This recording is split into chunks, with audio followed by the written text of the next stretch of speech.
Les agressions sexuelles commises à l'égard des mineurs ont des sources diverses et variées. Elles peuvent avoir lieu dans le milieu familial, par des étrangers ou même dans des endroits où les enfants sont censés être en sécurité totale. Il arrive plus d'une fois que des élèves subissent des sévices sexuels soit de la part d'autres élèves, soit de la part de personnes tenant un rôle éducatif au sein des établissements scolaires. Les conséquences de tels actes sont malheureusement catastrophiques et peuvent changer à jamais la vie de la victime. Les agressions sexuelles subies par des mineurs en France. Selon un rapport de l'Observatoire national de la protection de l'enfance, ONPE, 19 700 plaintes concernant des violences sexuelles sur des mineurs ont été relevées en 2016. Sachant que près de 4 sur 5 de ces agressions ont pour objet des filles. Ce bilan comporte deux types de violences, les viols, avec 7050 cas enregistrés, et les cas de harcèlement et autres agressions sexuelles avec un total de 12 650 faits dénoncés. Advertising read invented by TEADS. Advertising read invented by TEADS. Dans un document remis à la ministre de la Santé et des Solidarités, l'ONPE stipule: ces chiffres ne représentent que la partie révélée des atteintes aux personnes, qui ne sont pas toutes portées à connaissance des services de police et de gendarmerie. Il est à noter que pour 3 victimes sur 10, l'agression sexuelle a été commise dans la sphère familiale. Une mère qui a fait une découverte complètement choquante: une fillette chinoise de 11 ans, surnommée Lélé, a été violée à plusieurs reprises pendant 2 ans par le gardien de sécurité de son école primaire.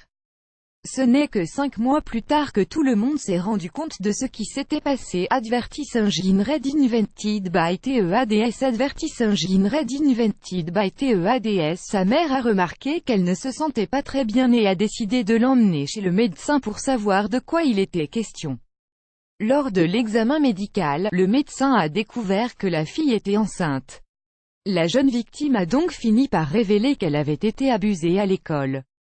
L'abus que Lélé avait enduré à l'école s'est poursuivi pendant 2 ans, et ce, depuis qu'elle avait seulement 9 ans. Sa mère a été horrifiée quand elle a appris la nouvelle et a aussitôt appelé la police.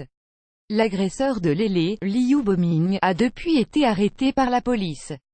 Il s'agit d'un homme marié de 50 ans qui travaillait à l'établissement en tant qu'agent de sécurité. Advertising read invented by TEADS. Advertising read invented by TEADS. Des viols à répétition. Tout a commencé quand Lélé jouait avec des amis dans la cour de récréation jusqu'à ce que, soudain, l'agent de sécurité se présente et l'emmène à l'intérieur du bâtiment où il la viole dans les escaliers. L'été dernier, le même homme s'est présenté à la maison de la fille.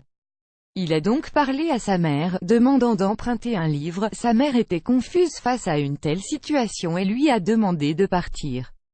L'homme s'est ensuite mis à suivre la fille tandis qu'elle sortait pour jouer.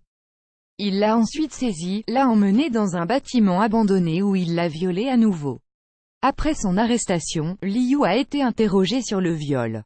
Selon les documents des services de police, il a reconnu avoir violé la fillette dans le bâtiment abandonné. La vie de la jeune fille et de sa famille a tout à fait changé. Lélé avait toujours été une élève heureuse avec d'excellentes notes à l'école, mais au cours des 2 dernières années, elle était devenue très réservée et introvertie.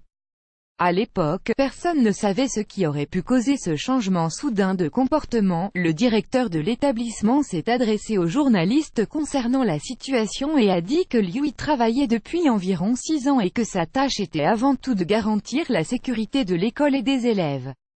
Il a aussi précisé que la fille de 11 ans n'a jamais signalé quoi que ce soit avant de tomber enceinte. Ses parents se sont arrangés pour qu'elle ait un avortement le plus tôt possible. La procédure a eu lieu le 24 janvier 2018. L'affaire est d'ailleurs toujours l'objet d'une enquête. L'histoire de Lélé ne concerne pas qu'elle ou sa famille, elle doit sans doute se reproduire en ce moment même quelque part dans le monde. Elle devrait servir d'avertissement aux parents qui ne sont pas suffisamment attentifs à ce que vivent leurs enfants en dehors des murs de la maison, parce qu'en réalité, un enfant est toujours vulnérable, quelles que soient les circonstances, plus grand que plus grand que.